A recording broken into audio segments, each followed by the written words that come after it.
So, good evening, everyone. So, today we'll be covering the topic on refrigeration and freezing. So, let's go through the concepts of this topic. So, first term comes freezing. So, it is a unit operation in which the temperature of a food is reduced below the freezing point and a proportion of water change its state to form ice crystals. So, freezing is normally a more low temperature treatment where we go for converting the phase of liquid into ice, into solid form. While refrigeration is the unit operation where the temperature of a food is reduced below that point where it is used to enhance the shelf life of food, and this is done by minimizing the growth of microbes and biochemical reaction. So you can ask then what is the difference between freezing and refrigeration? So understand, refrigeration is generally done for fruits and vegetables. Normally the temperature where foods are refrigerated is around -4 degrees Celsius.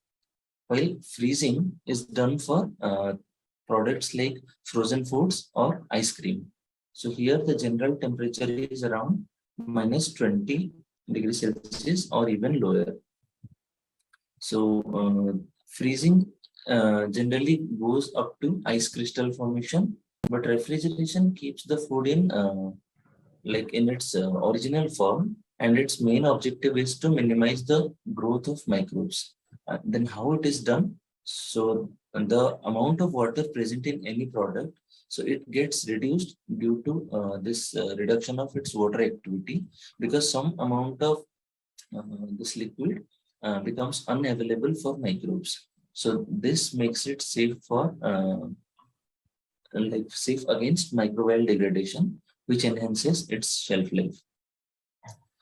Freezing is sometimes preceded by blanching to reduce contamination, which also contributes to an extended storage period. So if any microorganisms are present in this food, so it can, before freezing, this blanching operation can be done, where generally the products are steam blanched or blanched in hot water at around 70 degrees Celsius. So this inactivates the microorganisms so that it has an additional effect on the shelf life extension. Then comes freezing point. The freezing point of a food is the temperature at which a minute crystal of ice exists in equilibrium with the surrounding water. So this states that it will be that temperature at which both liquid and ice, they exist in equilibrium. Okay. So this is suppose for water at normal atmospheric pressure and temperature. So this freezing point is generally 0 degrees Celsius, provided no solutes are present inside the liquid. So that pure water will freeze at 0 degrees Celsius. Then comes nucleation. So since we are talking about freezing, so nucleation is a term which is the process of ice crystal formation. So the prerequisite condition for nucleation to happen is a nucleus of water molecule should be present. So this is generally divided into two types. I'll explain what is this nucleus of water molecule. So nucleation is generally categorized into two types. One is homogeneous nucleation and heterogeneous nucleation. Homogeneous nucleation occurs when a group of water molecules reorient and combine to form a group. So it says like this prerequisite is for nucleation to happen, one water molecule must be present. So in homogeneous nucleation, what happens? So many water molecules, they will reorient themselves and they will freeze to form a ice crystal. Like at a microscopic level, many molecules will combine together and one ice crystal will form, which will be visible.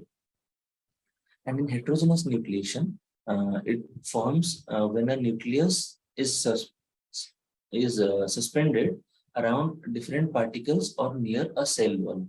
So what happens?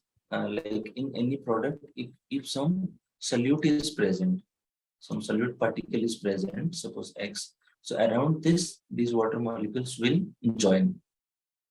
So on their combination, one ice crystal will form, or a cell wall will be present. Suppose this is a cell. So near the wall, this is a heterogeneous material. So water molecules will be gathering near the walls. So here one ice crystal formation will take place and it will keep expanding. So the term explains like heterogeneous means this nucleation occurs near a heterogeneous material. It might be the cell wall or any other solute. And homogeneous nucleation is this gathering of water molecules only inside the liquid. So this heterogeneous nucleation is more common in foods and it takes place during supercooling. So this is another new term which is explained as supercooling is the process of lowering the temperature of fluid below its melting point without converting it into solid state.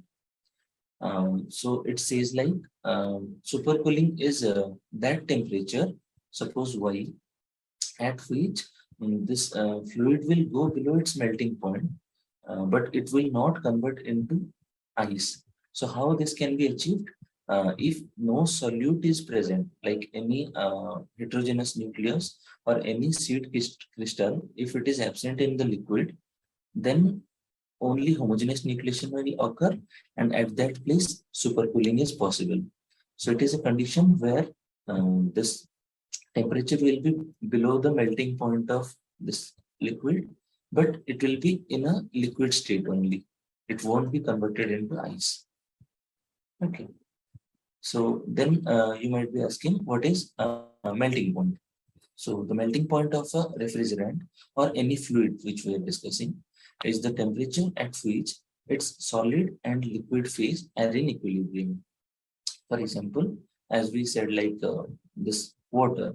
So the freezing and melting point is same for water. It is at around 0 degrees Celsius. So here there is a equilibrium between solid, that is ice, and the liquid phase.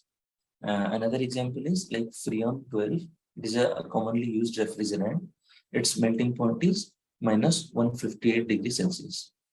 So again, refrigerants also has boiling point.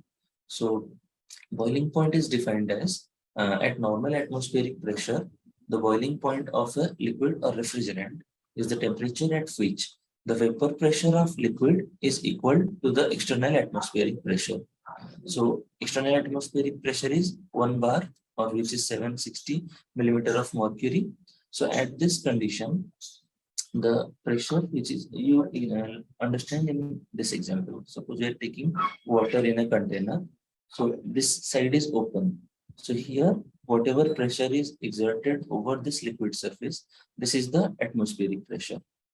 So when and the vapor pressure of liquid is the pressure exerted by this liquid when these liquids are converted into vapor form. So in this state, both condensation and evaporation takes place. Okay.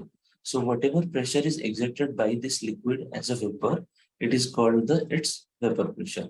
And whatever pressure is exerted by the atmosphere is the atmospheric pressure. So when these two are in equilibrium, so that point, that temperature is the boiling point of that liquid. So one example is at sea level, which is the normal atmospheric condition, water boils at 100 degrees Celsius. So that means at 100 degrees Celsius, this water is providing the same pressure as atmosphere is providing on this surface. Okay, similarly, this refrigerant Freon 12 has a boiling point of minus 29.75 degrees Celsius. So if you compare these two conditions, you will see like this Freon is in liquid form. So where its boiling point is minus 29. And if we keep reducing this, so up to minus 158, it will be in liquid form only. Its vapor pressure will be more, but it will still be in liquid form.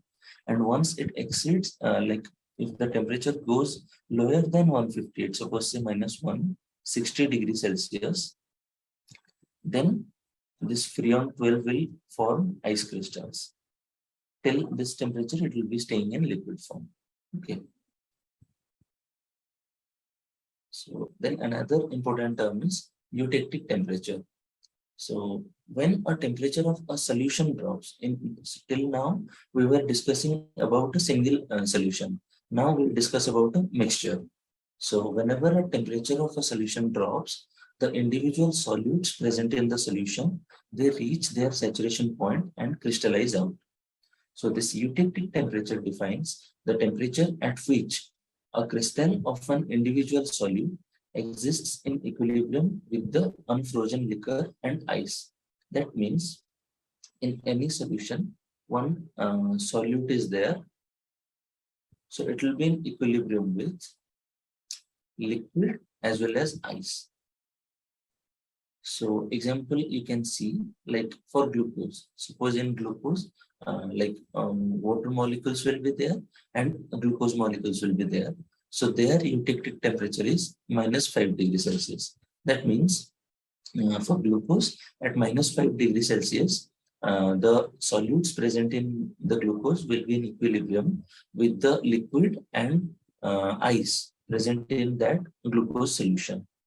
Similarly, for sucrose, the eutectic temperature is -14°C, and for sodium chloride, which is like common salt, its eutectic temperature is -21.13°C. So from this, eutectic temperature is applicable when we have a solution like a single solution like glucose or sucrose or sodium chloride. So what if we have a combination of these three? Suppose we have a solution of glucose plus sucrose plus NaCl. So what will be the eutectic temperature of the solution? So for this, another term was coined, which is called the final eutectic temperature. So it is said like it is the lowest eutectic temperature of the solutes present in the food. So if we consider this case, this -21.13 is the lowest eutectic temperature. So the final eutectic temperature for this solution will be -21.13°C. Okay. Similarly, these are the two temperatures you should remember. They are generally asked. So ice cream has generally has a final eutectic temperature of -55°C, and for meat, it generally varies between -50 to -60°C. Any doubt till now?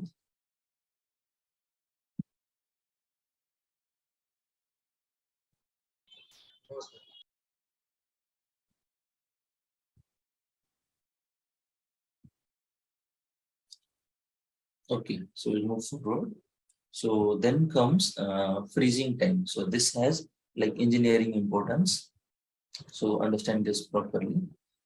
This freezing time is generally the time it takes to freeze a sample, and it is again divided into two types because generally sometimes we consider the total time which takes to freeze a material, and sometimes we see the quality attributes like by some freezing how the quality of the product is affected. So distinguishing those two terms were given. First one is effective freezing time. So it is the time required to lower the temperature of a food from an initial value to a predetermined final temperature at the thermal center. So understand this.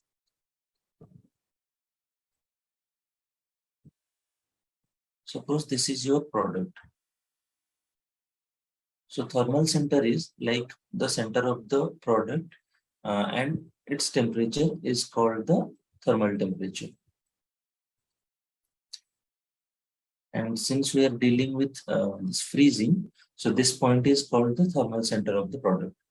So it says like, it is the time required to lower the temperature of food from an initial value. Suppose this is a fruit and you are keeping it at ambient conditions. So let's say 30°C. So the time taken from an initial value to a predetermined final temperature at the thermal center. Suppose we want to freeze the product till say say 10 degrees Celsius. Okay, so you want to store it at minus 10 degrees Celsius. So the total time it takes to reach from 30 degree to minus 10 degree at the thermal center. The surface may get minus 10 degrees Celsius quicker.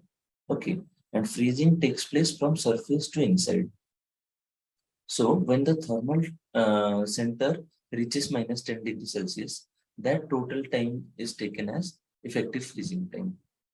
So suppose if you are measuring the temperature from the surface, then you may get suppose 20 minutes to reach this temperature, but this is not the effective freezing time. Suppose it may take some additional 10 minutes for the thermal center to reach minus 10 degrees Celsius. So the effective freezing time will be 30 minutes instead of 20. Is it okay?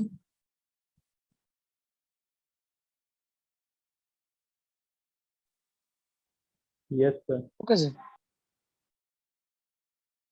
Okay. So the other term is nominal freezing time. So this was related to the total time which the product spends in a refrigerator. But nominal freezing time doesn't take into consideration the time. It is only required to see the quality of the product. So I'll be explaining that. So nominal freezing time, it is the time between the surface of food reaching 0 degrees Celsius and the thermal center reaching 10 degrees Celsius below the temperature of first ice crystal formation. Again, we'll take another sample.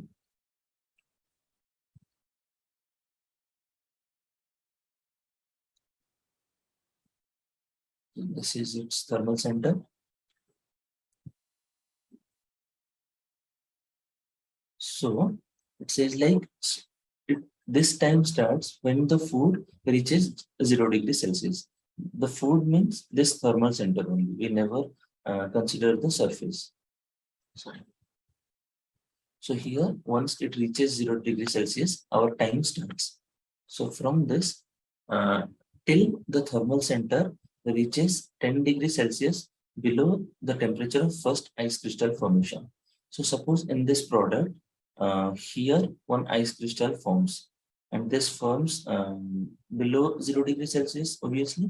So suppose this starts forming at minus 4 degrees Celsius. Okay. So since this is at minus 4 degrees Celsius, so it says like this thermal center will reach 10 degrees Celsius below this temperature. So we will wait till the center temperature reaches minus 14 degrees Celsius. Understood? Whatever temperature is there where the first ice crystal forms, from there when it reaches 10 degree below that temperature, so this time is our final time. And this total duration is like T nominal. And this is T effective. Okay. So what are its significance? Effective freezing time, it generally indicates the time that food spends in the freezer. So it is generally used to calculate the throughput of a manufacturing process. Like suppose we are preparing ice cream. So suppose one particular variety of ice cream needs 10 hours of freezing time. So in industrial point of view, this 10 hour is the effective freezing time. Like it needs total of 10 hours to get completely frozen and transported. While nominal freezing time is used to estimate the product damage. Suppose we will discuss another term which is called slow freezing. So during that, I will explain how this nominal freezing time is used for estimating product damage. Okay. So the factors which influence freezing time are the temperature difference between food and freezing medium. Suppose the freezing medium is at minus 30 degrees Celsius and the food is at 30 degrees Celsius. So the time it will take to freeze will be more if the freezing medium temperature is minus 40. You simply understand like if the gradient is more, like temperature difference is more, the freezing will be quicker.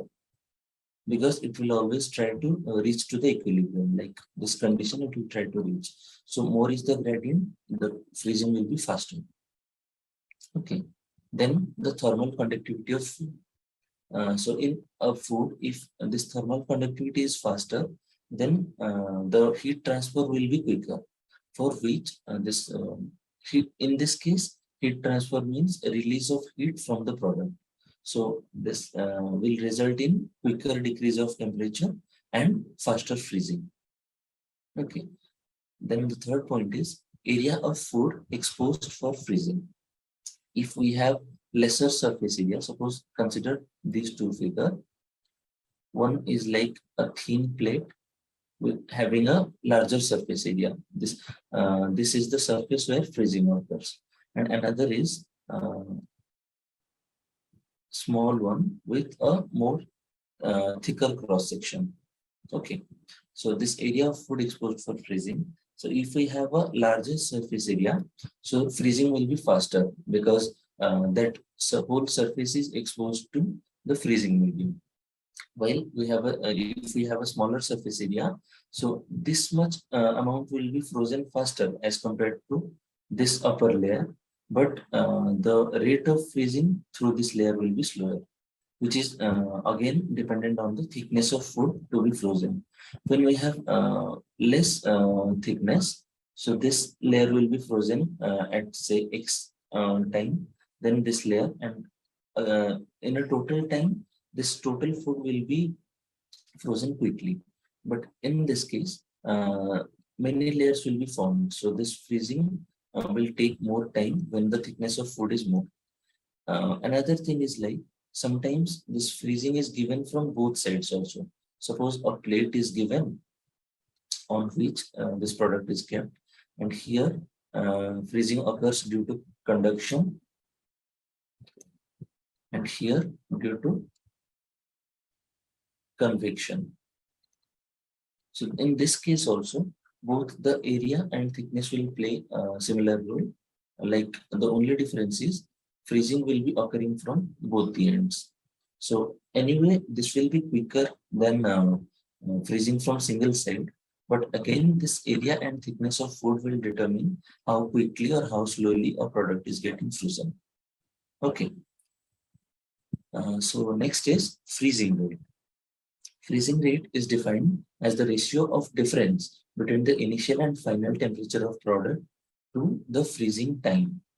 Suppose we are freezing a product from say 30 degrees Celsius to minus 4 degrees Celsius, and it is taking say 20 minutes. So the freezing rate will be 30 minus of minus 4. We are simply seeing the difference by 20. So it will be degrees Celsius, so its unit will be degrees Celsius upon minute. Okay, 34 by 20. So this freezing rate signifies how quickly or slowly a freezing takes place. So this will be useful when we have different type of freezers. So you will know which one is quicker and which one is slower based on this freezing rate. Okay. So now two types of generally we go for either slow freezing or fast freezing depending on the rate of this freezing rate. Okay. So slow freezing is here the rate of ice crystal growth is controlled by the rate of heat transfer. So here the this rate of heat transfer, you can say like in terms of conductivity or convective heat transfer coefficient, these determine how fast the freezing will take place. Generally, slow freezing, as the name suggests, it will take longer time to reach a desired final temperature. So this slow freezing rate, it results in growth of bigger ice crystals. So generally, as the freezing rate is slow, so like many water molecules will be immobile and they will gather together to form ice crystals. So as these ice crystals form, so many number of ice crystals form in slow freezing. So what happens again? These ice crystals will try to combine among themselves, for which they result in a bigger ice crystal formation. And as they keep combining, they grow in size, and they try to grow in the intercellular spaces where water molecules are present. So since they get bigger in size, and they try to rupture and deform the adjacent cell walls. So suppose this is a cell, this is another cell, and in this portion, these ice crystals are forming. So initially, these ice crystals will be smaller. Then they will gather together to make bigger ice crystals. So this ice crystal will grow in size. So once it touches the cell wall, it will try to rupture, because since temperature is low, this ice crystal formation will keep continuing.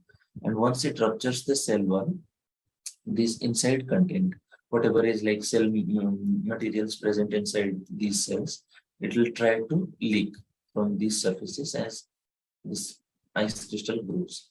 So this term is called drip loss. So when this happens, like once it is in frozen state, this drip won't occur, because the inner cell materials are also in frozen state. But when we go for thawing is the reverse process of freezing, where we allow the material to melt, the frozen material to melt, to come back to its original position. So upon thawing, if it is a slow freezing process, the cells do not regain their original shape and turgidity. This is because they are ruptured by these ice crystals. So the cell materials leak out of the matrix, and this phenomenon is called drip loss. Since these amount are coming out of the material, so insufficient pressure won't be there around this cell wall, so it won't regain its original shape. So in order to avoid this problem, we generally go for fast freezing. So fast freezing will be quicker, and it will produce a large number of small ice crystals. So if we go for this case again, so in this case, like small ice crystals will be there, and it will not get enough time to combine together and form a bigger ice crystal, and we will reach the final freezing temperature quickly. So it will stay in this form. So in this way, it will not rupture the cell wall, and this cell turgidity and its shape will be retained upon thawing. Okay, so this process does not rupture the cell walls, and the texture and structure of the food is well retained. However, up to some limit, we can go for fast freezing. If we go for even higher rate, then freezing will be quicker, but it will be so quick that it will cause some stress over the foods, which may result in splitting and cracking of the tissues and cell walls.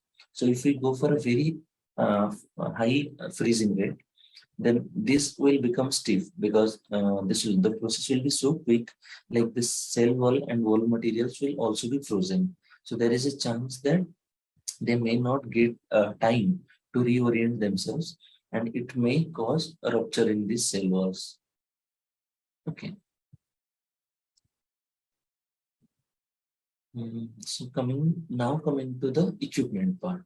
So this freezing equipment, there are different classifications based on the mode of use, or the process of contact of refrigerant, and many others.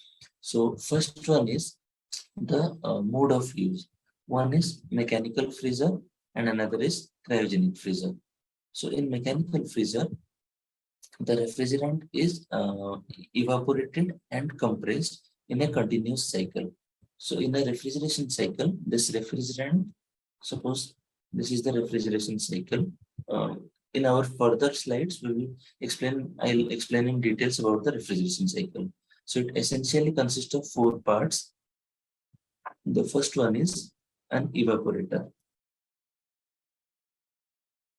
Then it goes to compressor. Then it goes to um,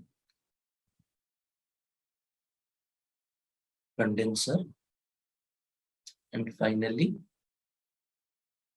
comes to the